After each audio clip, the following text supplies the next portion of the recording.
आइए जानते हैं आज की कुछ अंतर्राष्ट्रीय खबरों को। पहले एक नजर आज की हेडलाइंस पर।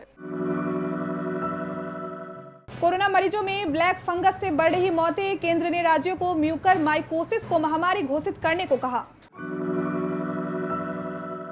कोविशील्ड के तीसरे बूस्टर डोज से कोरोना के खिलाफ मजबूत होगा रक्षा कवच, हर स्ट्रेन से बचने में सक्षम। वैक्सीनेशन में नहीं लाई गई तेजी तो 6 से 8 महीने में आएगी कोरोना की तीसरी लहर, वैज्ञानिक की चेतावनी।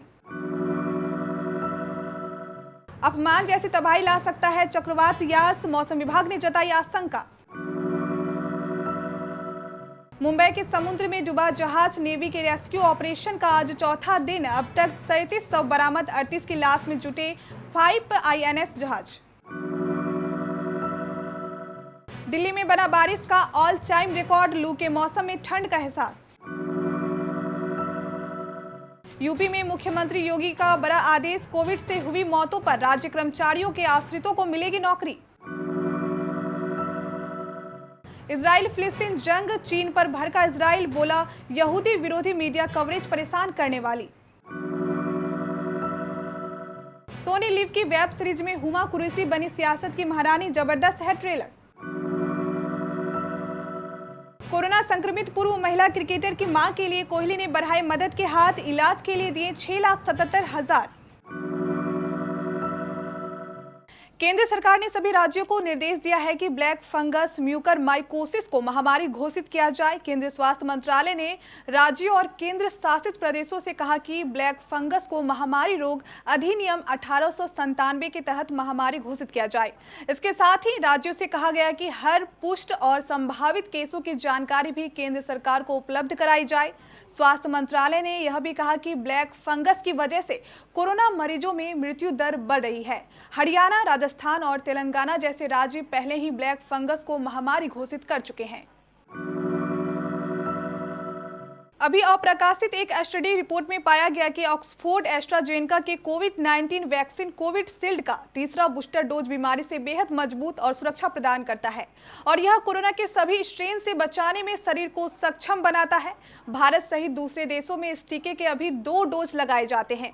दोनों डोज में अलग अलग देशों में 28 दिन से 16 सप्ताह तक अंतर रखा जा रहा है। एक मीडिया रिपोर्ट में बुधवार को कहा गया कि तीसरा booster dose corona virus spike protein के खिलाफ शरीर में एंटीबॉडी को बढ़ाता है। बूस्टर डोज ने जो एंटीबॉडी रिएक्शन पैदा किया है वह कोरोना वायरस के किसी भी वेरिएंट को रोकने में पर्याप्त सक्षम है। 2019 के अंत में महामारी की शुरुआत के बाद से यह वायरस लगातार अपने स्वरूप में बदलाव कर रहा है और आगे भी इसमें म्यूटेशन की संभावना है। कोरोना वायरस की दूसरी लहर से भारत जूझ रहा है। कोरोना की दूसरी लहर में नए मामलों और रोजाना होने वाली मौतों के आंकड़ों ने दुनिया भर का रिकॉर्ड तोड़ दिया और अब कहा जा रहा है कि भारत में तीसरी लहर भी आएगी। आने वाली तीसरी लहर और भी अधिक विकराल हो सकती है। इस बीच कोविड-19 संक्रमण संबंधी अनुमान जताने के लिए गणित का इस्तेमाल करने वाले सूत्र मॉडल से जुड़े वैज्ञानिक एम विद्यासागर ने कहा कि यदि देश में टीकाकरण अभियान तेज नहीं किया गया और कोविड-19 से निपटने के लिए आवश्यक नियमों का पालन नहीं किया गया तो आगामी 6 से 8 महीने में कोविड की तीसरी लहर आने की आशंका है। वैज्ञानिक विद्यासागर ने इसके साथ ही कहा कि सूत्र मॉडल में किसी तीसरी लहर की संभावना नहीं जताई गई है और इस पर काम किया जा रहा है। IIT हैदराबाद के प्रोफेसर विद्यासागर ने कहा कि यदि एंटीबॉडी समाप्त हो जाती है तो प्रतिरोधी क्षमता कम होने की आशंका है। ऐसे में टीकाकरण बढ़ाया जाना चाहिए और कोविड-19 को फैलने से रोकने में मददगार नियमों का पालन किया जाना चाहिए। यदि ऐसा नहीं होता है तो 6 से 8 महीने में तीसरी लहर आने की आशंका है। चक्रवात ताउते ने महाराष्ट्र और गुजरात में भारी तबाही मचाई। तटीय राज्य इससे उबर भी नहीं पाए थे कि एक और चक्रवात यास का खतरा मंडरा रहा है। भारत मौसम विज्ञान विभाग ने बताया कि चक्रवात यास के 26 से 27 मई को पूर्वी तट पर पहुंचने का अनुमान है। यह चक्रवात अफमान से भी ज्यादा तबाही मचा सकता है। चक्रवात न्यास की चेतावनी के बाद पश्चिम बंगाल सरकार और उड़ीसा सरकार ने वरिष्ठ सरकार अधिकारियों को निर्देश दिए हैं कि वे इससे निपटने के लिए सभी आवश्यक प्रबंध करें। भारतीय मौसम विभाग ने बताया कि उत्तर अंडमान सागर और बंगाल की पूर्वी मध्य खाड़ी में 22 मई को कम दबाव का क्षेत्र बनने की संभावना है, जो इसके बाद के 72 घंटों में चक्रवाती तूफान में तब्दील हो सकता है। विभाग के चक्रवात चेतावनी प्रभाग ने बताया कि यह उत्तर पश्चिम की तरफ बढ़ सकता है और 26 मई की शाम तक पश्चिम बंगाल, उड़ीसा के तटों पर पहुंच सकता है। उसने बताया कि पश्चिम बंगाल, उड़ीसा, असम और मेघालय 25 मई से हल्की से मध्यम स्तर की बारिश हो सकती है। इसके बाद बारिश तेज होगी। चक्रवाती तूफान ताउते के चलते समुद्र में डूबे जहाज में सवार 37 नाविकों के शव नेवी में मिले हैं। गुरुवार देर रात 11 शव INS कोलकाता से मुंबई के तट पर लाए गए। नेवी के ऑपरेशन का आज चौथा दिन है और रेस्क्यू ऑपरेशन को 55 घंटे से ज्यादा का समय हो चुका है। इस बीच पेट्रोलियम मंत्रालय ने इस मामले की जांच का आदेश दिया है। INS कोच्चि समेत 5 INS जहाज अभी भी समुद्र में बचाव के काम में जुटे हैं। समुद्र की लहरों के बीच अभी भी 38 नाविक लापता है। ONGC के मुताबिक इस पर 263 लोग सवार थे। हालांकि नेवी की ओर से यह आंकड़ा पहले 273 बताया गया था। टाक्टे तूफान देश के तटीय क्षेत्रों में तो कहर बरपा ही रही है। बुधवार को दिल्ली में भी इसने नए रिकॉर्ड बना दिए हैं। मई की बारिश ने जहां ऑल टाइम रिकॉर्ड बना दिया, वहीं माह के अधिकतम तापमान जहां 70 साल में सबसे कम दर्ज किया गया। इससे गर्मी तो छूमंतर हो गई है। पंखा चलाने पर भी लोगों को ठंड का एहसास होने लगा। यहाँ तक कि टंकी का पानी भी इतना ठंडा लगने लगा मानो यह जाड़े का मौसम चल रहा हो। टाक्टे तूफान के असर से दिल्ली में बारिश का दौर तो मंगलवार को देर रात ही शुरू हो गया था। बुधवार सुबह दिल्ली वासी सोकर उठे तो बाहर का नजारा मई माह के मिजाज से एकदम अलग था। हल्की बारिश हो रही थी तो ठंडी हवा भी चल रही थी। रुक रुक कर कभी तेज और कभी हल्की बारिश का सिलसिला भी दिन भर चलता रहा। लोग घर से बाहर ही नहीं निकल पाए। इस दौरान गर्मी भी मानो खत्म सी हो गई। AC कूलर तो सुबह से बंद ही रहे। शाम होते होते दिल्ली वासियों को पंखे भी बंद करने पड़ गए।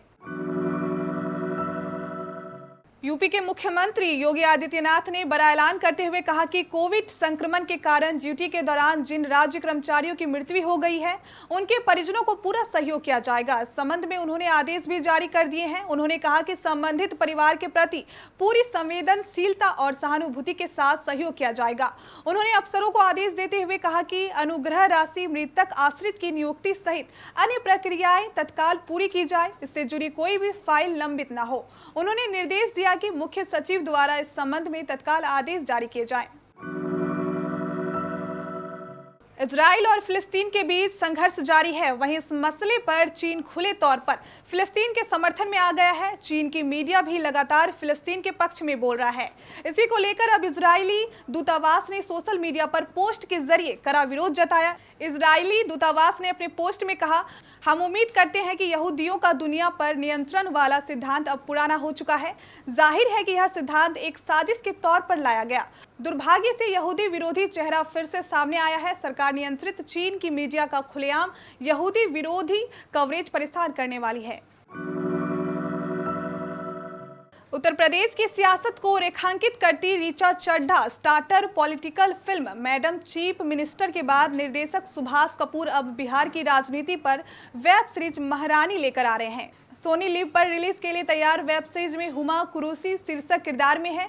सीरीज का ट्रेलर गुरुवार को सोशल मीडिया पर जारी कर दिया गया है। ट्रेलर में हुमा के किरदार रानी भारती की यात्रा दिखाई गई है, जो घर की रसोई से सियासत की महारानी बनने तक का सफर तय करता है।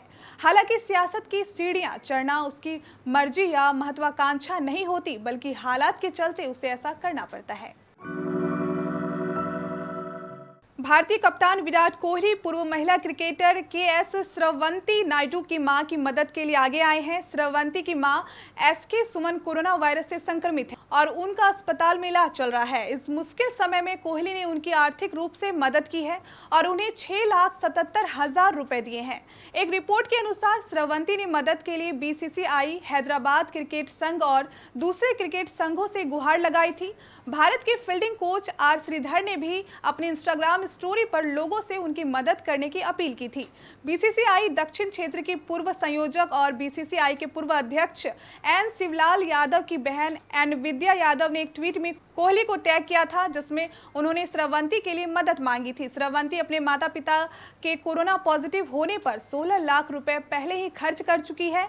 इस मदद के लिए उन्होंने कोहली को धन्यवाद दिया है।